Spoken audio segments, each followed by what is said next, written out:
সনদের বাইরের কিছু চাপানোর চেষ্টা হলে মানবে না বিএনপি। অমীমাংসিত বিষয় অন্তর্ভুক্ত করলে দায় নিতে হবে সরকারকে। রাষ্ট্রপতির আদেশ জারির অবস্থা না থাকায় সরকারকে প্রজ্ঞাপন দেওয়ার পরামর্শ।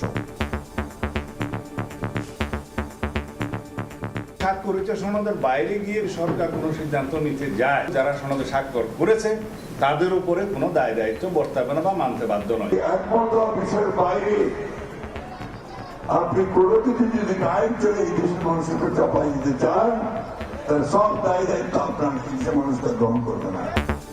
নভেম্বরে গণভোট সহ 5 দাবিতে পল্টনে জামাত সহ 8 দলের সমাবেশ। ময়মনসিংহে বাসে দুর্বৃত্তের আগুনে চালকের মৃত্যু। আওয়ামী লীগের লকডাউন ঘিরে সতর্ক সরকার, সন্ত্রাসের বিরুদ্ধে ব্যবস্থার হুঁশিয়ারি। সফল হবে না ভোট বানচালের চেষ্টা। তত্ত্বাবধায়ক ব্যবস্থা ফেরাতে আপিলের রায় 20 নভেম্বর। আগামী নির্বাচনের পর কার্যকর চায় সব পক্ষ। বাতিল করাকে গণতন্ত্রের জন্য ক্যান্সার আখ্যা অ্যাটর্নি জেনারেলের।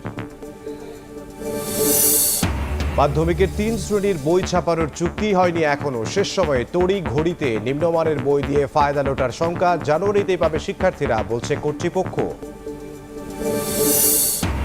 ব্যাংক বন্ধ হলে আমানতকারীদের সুরক্ষায় ডিপোজিট ইন্স্যুরেন্সে দক্ষিণ এশিয়ায় সর্বনিম্ন বাংলাদেশ। নিরাপত্তায় প্রয়োজন 26,000 কোটির তহবিল, আছে মাত্র 18,000 কোটি।